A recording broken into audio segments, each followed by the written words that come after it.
Welcome back to Bring It Home, the show about American reindustrialization and the manufacturing renaissance taking place all across our great country. I'm JP Hampstead.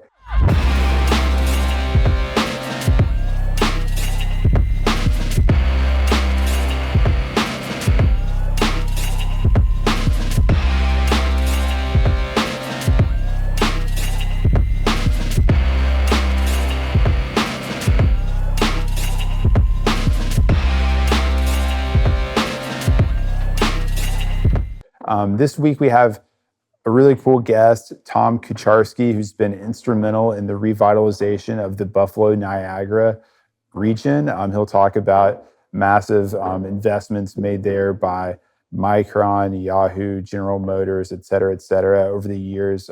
Can't wait to talk to him.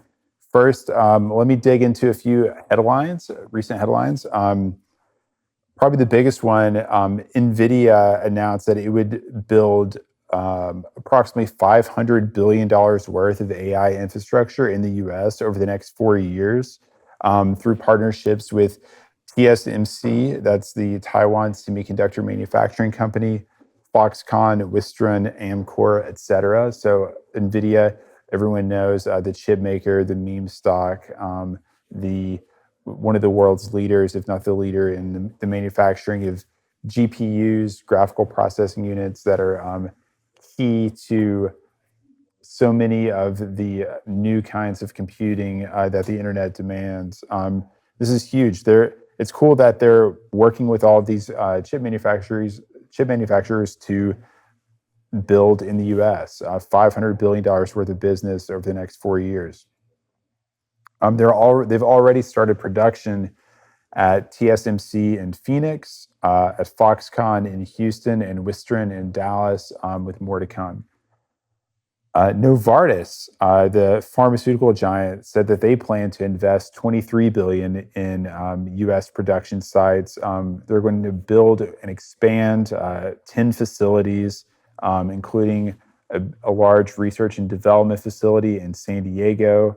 They're going to create approximately 1,000 jobs for engineers and scientists, and approximately 4,000 other support and construction jobs, support staff and construction jobs that will go alongside those high-skilled jobs. They're building sites to produce cancer therapies in Florida and Texas, and this announcement follows similar large investment announcements by other pharmaceutical companies, including Eli Lilly and Johnson & Johnson. And finally, LVMH, the Louis Vuitton Moet Hennessy, the giant sort of European luxury brand conglomerate helmed by Bernard Arnault, has, on a recent earnings call, that there's an interesting conversation about, of course, Trump's tariffs, its impact on all the various lines of business that company is interested in, especially though high-end textiles with their sort of like fashion houses that they have. And Arnault said that LVMH was considering moving more production into the U.S. to continue to be able to access that extremely important market for fashion goods. But he noted that supply, especially the supply chains for these high-end goods, these textiles, with regard to the specialty materials, the sort of sometimes hard to find and artisanal skills that the workers have when they're assembling these pieces. He said it will take some time, and the supply chains can't be moved overnight, but it's something that they're considering. Welcome back to the Scenic City, everybody. It's time for the Future of Freight Festival 2025 edition. And this year, we've got some surprises up our sleeve. You're going to join us in Chattanooga at the end of October. We're still going to have everything you love about F3, the speakers, the fun, the incredible atmosphere. But this year, we're dropping you in the heart of Chattanooga. We're taking you to the historic Chattanooga Choo Choo. We're going to have our live music at the Signal this year once again. We're going to give you the experience that you can only get from a FreightWaves event. Go to live.freightwaves.com, get your tickets. We'll see you in October. You don't want to miss it. we're here with Tom Kucharski, the president and CEO of Invest Buffalo Niagara. Tom, how are you doing today? I'm very good, JP. How are you? I'm great. So as part of, as the leader of Invest Buffalo Niagara, you are intimately involved in, attracting business and capital investment to the city, working alongside civic leaders and politicians and state and Right. local governments, as well as private industry. And we'll get into all that in a minute. But first, I want to ask you, Tom, what is it that people don't know about the Buffalo Niagara region? So if you're in the last 30 years, your perception may be shaped by a lot of snow, the Buffalo Bills, and an exodus of a lot of legacy traditional industry. But what you may not know is that, for example, when Ralph Wilson bought the AFL franchise for the Buffalo Bills in 1960, he did so because at that time we were the eighth largest city in the country, and just chock full of infrastructure and academic institutions and innovation, and a lot of things that the audience has used in the past and continues to use now were invented in Buffalo, including, as most recently, the mapping of the human genome. So we have kind of, with the changing industry complexion of our region, going from heavy industry, steel, milling, automotive, we've transitioned to more of a knowledge-based industry, with getting back to our roots of innovation and using our academic institutions and our great workforce and our strategic location being, from my office, I can see Canada right across the river, and we do work well with our sister cities in Rochester and Syracuse. Been very important in getting designated as the only tech hub in the United States, the federal government, for semiconductor industry, and the announcement of Micron opening up a fab here. So a lot of change has happened in a short amount of time, and we're not your grandmother's Buffalo. Yeah, that's great to hear. I spent some time in Detroit, and while I was there, I was kind of going to Chicago and Toronto for like academic work. So I'm a little familiar with the geography of the Rust, the so-called Rust Belt, and those like sort of 20th century industrial cities. Tom, what would you say is like the catalyst for this transformation? I feel like our audience understands decently well the story of like deindustrialization and offshoring and things like that. But what really sparked and led the turnaround? I think it was, well, the formation of our initiative was kind of timed with the basically the public and private sector in the greater region coming together and saying, we're either going to change the trajectory of our economy, or the last person here turn out the lights. And so they committed, especially out of the private sector, to an approach that got us back to our blocking and tackling, if you will, and really knitting together a region that throughout the years had kind of become very parochial, and we weren't using our resources and our natural assets, and just the collegialness that you feel at a Bills or Sabres game, or at the many festivals that we have here. It had kind of gotten devolved into more of a fiefdoms, kind of competing for the same opportunities and not really understanding the bigger picture. So the catalyst was kind of uh, at the late 90s, when really we had kind of gotten past some of the major hits, where it was tens of thousands of employees at Bethlehem Steel, and some of the other major milling and automotive facilities. it was kind of everybody looking around going, well, what's next? What are we going to do here? And so I think, it's a great story of especially in the Northeast and the Midwest, where regions are, struggling to reinvent themselves, and collaboration is the key, and it's a lot of work. But when everybody kind of sees the benefit of working together and selling a larger business proposition, and then the results that follow in keeping companies and evolving them where you are, spinning out new companies for startups and second seed companies, stage companies, that to keep them here and then attract some of the investment that we had over the last 25 years. Now everybody sees it. Now we are on to a different challenge, which is, well, how do we maintain it? And, how do you keep generating the proper sites and infrastructure and public services and academia and workforce demands that cities that have had to pivot from being kind of on a flat trajectory to being ones that are now growing.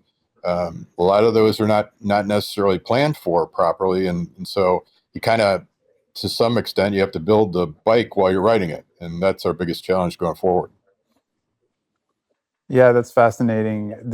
And I think just like, having lived near Detroit, again, a completely different city, but there were patterns of like population movement and like whatever, like people going to the suburbs, people returning to the urban core after a long time, right? And bustling. When I moved there, I couldn't get an apartment. There were wait lists everywhere, and so I can see how, like, your point about making sure that the municipalities are providing services and planning for growth and planning for all this sort of ambitions of private industry is super important.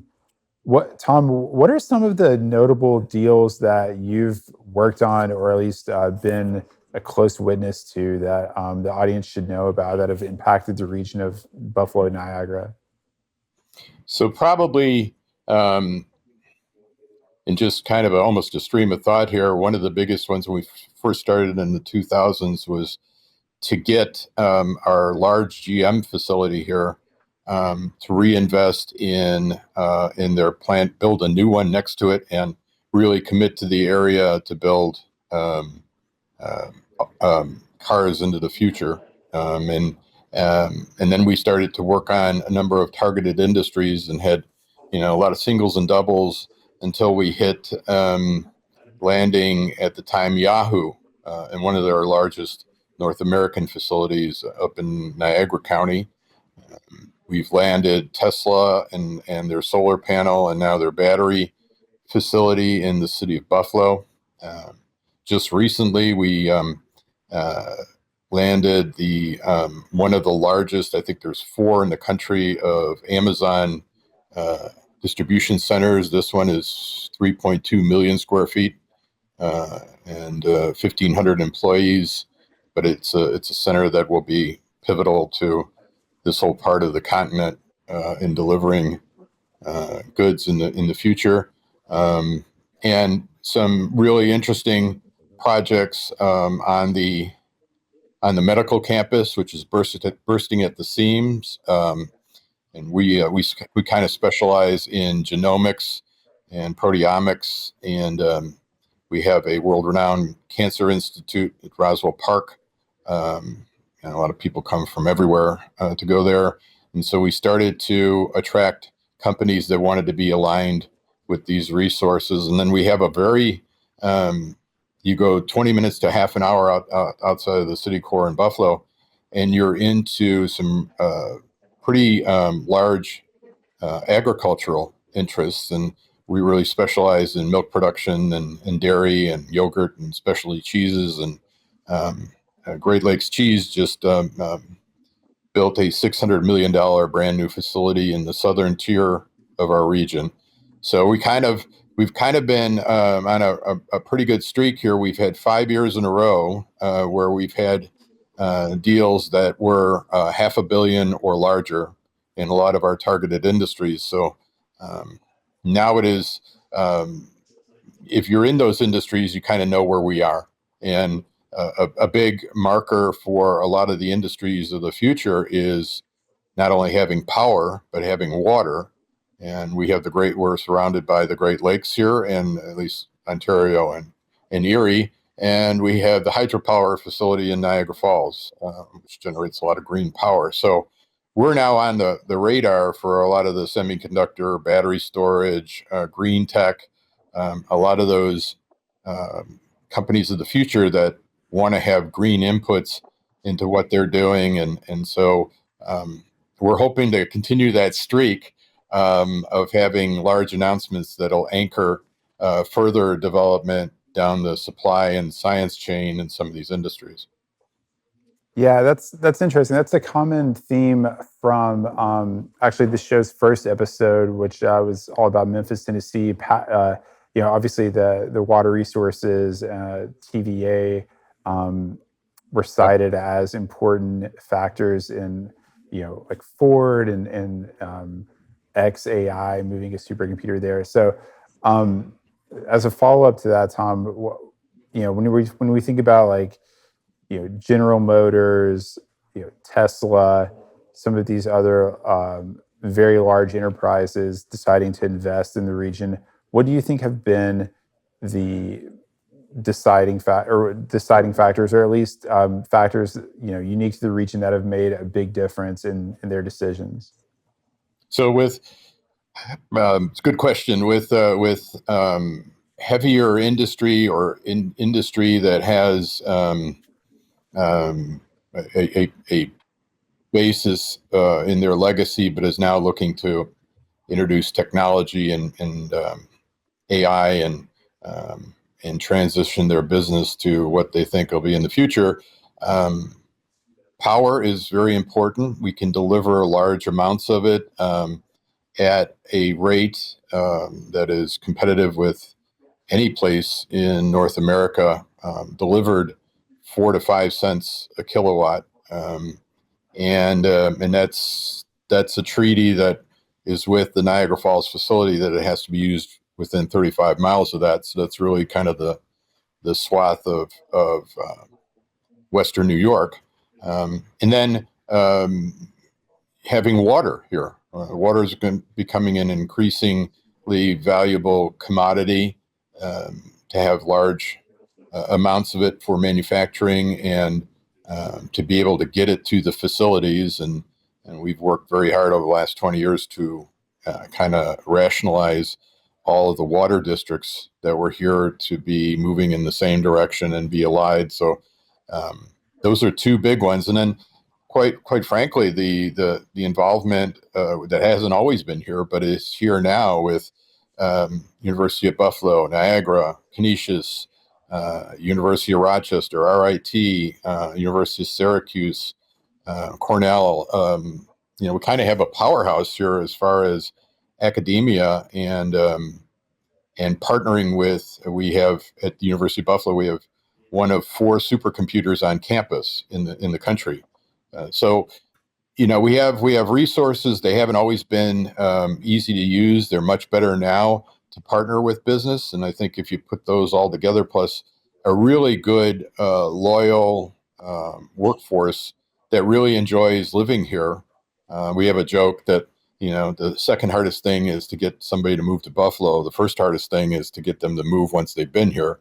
And so we have very good employee retention, and we're able to attract all different types of workforce skills because we do have, high-end academia as well as employers that are cutting edge, like Moog, who does a lot of the fittings and supplies the aeronautics industry and defense in controlling devices and other applications, and right down the line. So we have a good mix of industry, and then we have a great school system, and generally in the region, and a lot of community events that make it really enjoyable to live here. The other thing we tell companies, and sometimes we throw them the keys so they can drive around by themselves, is if you're driving for more than 20 minutes here, you're lost. And so the commute times make really good, efficient use of companies' times, whether they're hybrid or working from home or in the office. That's great. we talked so you talked about what the region has to like offer companies that are looking to invest or move operations here or something like that. But I'm also interested in the other side, like the government side and the policy side, Tom. Have you like? It seems like you've described this narrative where people sort of had to they understood there was a problem. They realized they had to do something. They slowly started cooperating in like bigger and more complex coalitions to kind of assemble the resources. What have the politicians in the region learned over the years, and what do you think they still have to learn, or what do you think they can get better at? Let me put my tap shoes on here. It is a very good question. When you're a Northeast or Midwest state, and I say state because a large part of the incentives, regulatory, policy that affect business is top down from the state level. You really have to kind of knit things together to present so that you have policy that's consistent with your economic development strategy, and then obviously what's important here in Buffalo may be very different. What's important in Nassau County in Long Island, or in the city in New York City and their 5 boroughs, or the North Country up towards Quebec. And so about 5, 6, maybe even longer than that, 7 years ago, we had the establishment of regional councils. And there's 10 of them in the state, and each one of these are comprised of members from both sectors in each region. And we make specific recommendations to the state of New York with all of their departments and agencies and authorities on how we would prioritize those resources being used in our community. And that formation led to the Buffalo Billion, which was $1 billion to be used to work on some of our economic development priorities, such as life sciences, in advanced manufacturing, in the medical campus, in placemaking and workforce development. And that's what we used them for here. But all other parts of the state got the same type of assistance also. So it's a lot of hard work. We recently went through a gubernatorial transition, and Cuomo left, and a Buffalonian, Kathy Hochul, is now the governor of New York. And when she took office in that transition, she asked before her State of the State address, is there anything that that she could do quickly that would help everybody in the state, but it was an economic development priority. And for years, we had been doing studies on as we were attracting more investment and really changing the complexion of New York, we were running out of the ready-made sites and the likely places that businesses could go to, whether it's manufacturing or new office type development or adaptive reuse of existing facilities. And we needed some assistance with helping bring on the pipeline, more sites and more buildings that we could attract our targeted industries, which the speed of business is going faster and faster and faster. And if you don't have a site, you won't have a project. And we've been told that by site selectors very specifically. So the governor put in $200 million in site assistance to be given out over the different projects that the 10 regional councils prioritized, and then re-upped it again this past year with another 100 million. So it's you have to have whatever ideas work for your community and your state. It really pays off to do a lot of the due diligence and information gathering, and then build coalitions. It's easy to say no to specific demands from Buffalo or Rochester or Syracuse, but when everybody is coming together and saying, look, this is a problem and it would be helpful if we had some public resources to use and partner to address the situation, so we don't lose potential investment from companies outside of New York or those that are here and are trying to decide whether to stay here or expand. So that's just one example of, and it's got to be every day. And on our board we have plenty of public officials that are together with the business community, and we make sure we talk about very specific issues that affect what's going on right now and what we could do in the future.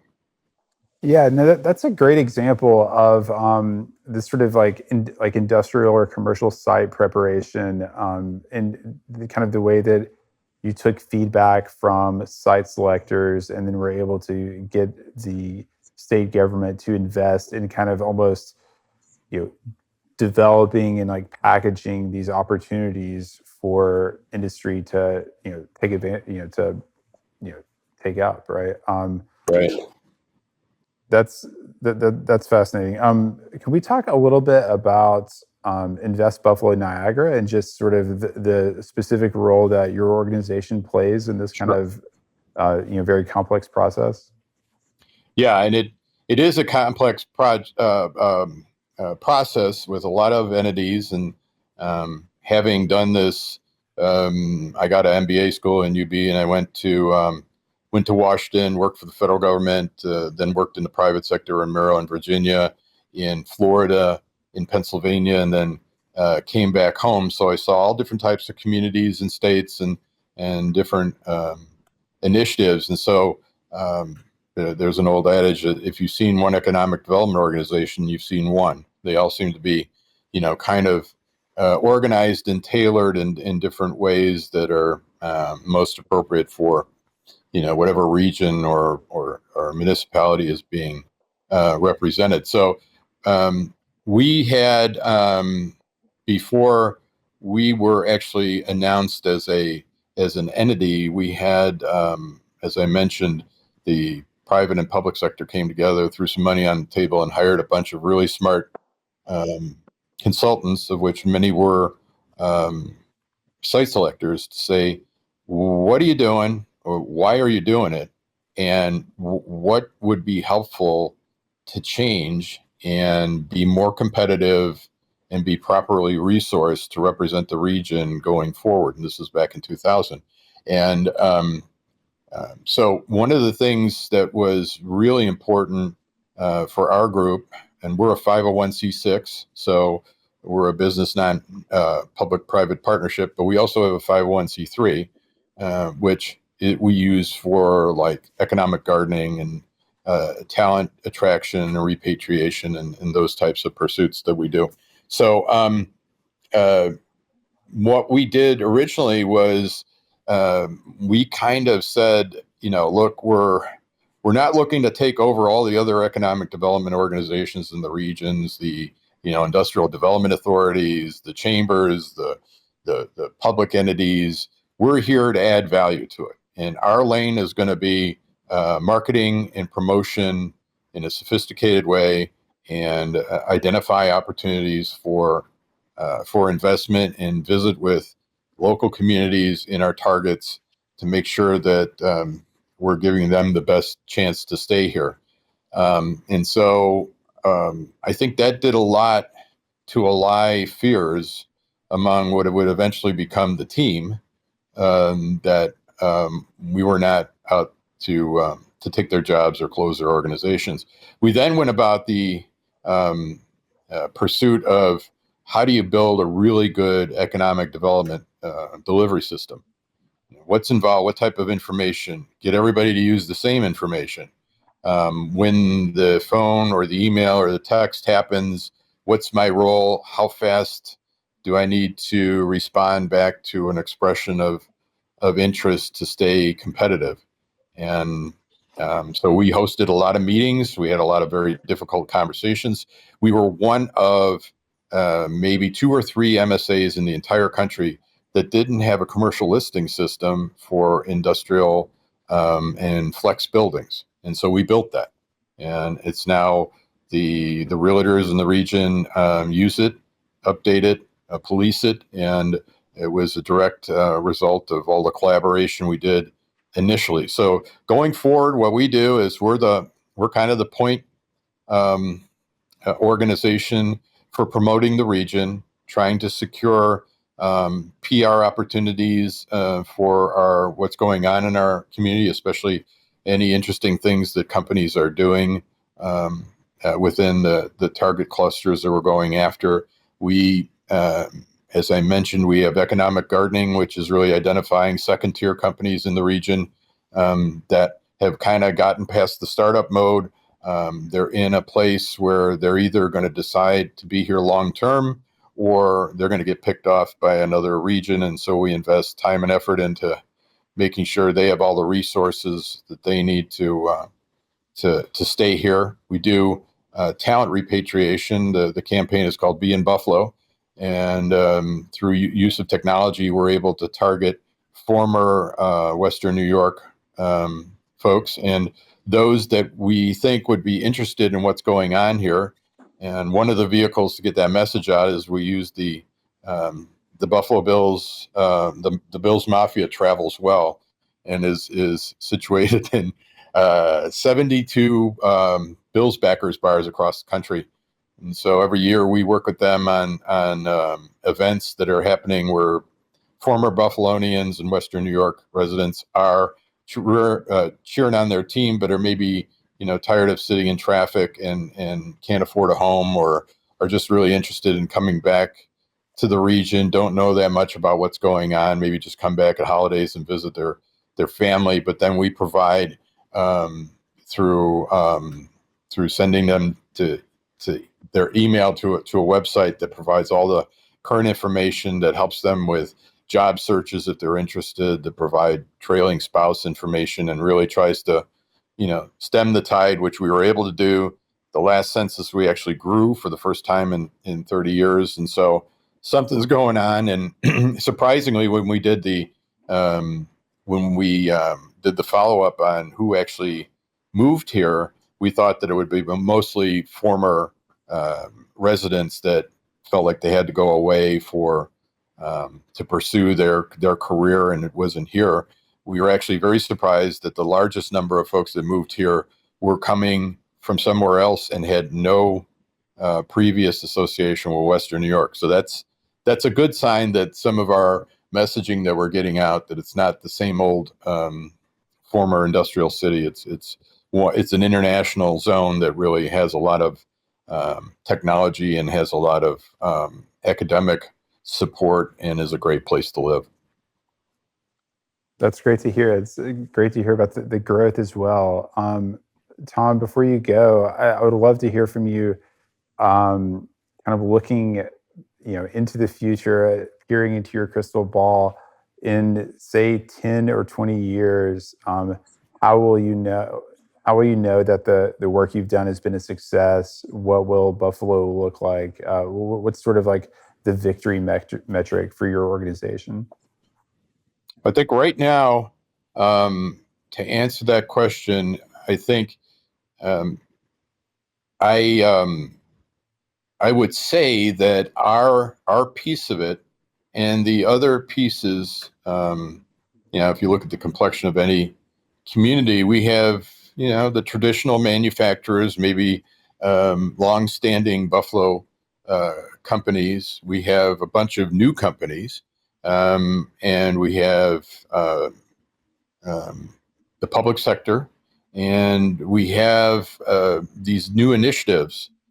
My answer to that question would be that we are, in 20 years, we have become a part of the cluster that's in and around Micron when they open in, I guess, 2029 and have 9,000 employees at their fab. We're going to need to have everybody up and down the thruway across the state to be involved in that science and supply chain, and that we will be an active part of that. I think the other thing I would hope happens, because we invested so much time and energy and kind of gotten a little bit thrown for a loop with the tariff discussion, but we've always had a very collegial and productive conversation with our folks, our neighbors in Southern Ontario and the Greater Toronto area, and in the north part of the country, or of the state, North Country, their relationship with Quebec, I would hope that flourishes and becomes international centers of investment and science. In that way, we'll have the people and the sites and the initiatives that will, while tough and challenging, will at least give us a competitive opportunity to be there for the industries of the future and capture them here using our assets and our initiatives. Yeah, that's fascinating. It's amazing that the Micron site will employ, did you say 9,000 people? I mean, that's almost as many as the largest automotive plant in the U.S. I think it's comparable to like Toyota in Georgetown, Kentucky. Right. Yeah, that's massive. Well, So Tom, thank you so much for joining me and making time on Thanks the for the show opportunity. today. I appreciate it. Yeah. You can find us, of course, at bringhome.us. Follow us on YouTube, Twitter, wherever you listen to podcasts, Apple, etc. And stay tuned for another show in 2 weeks.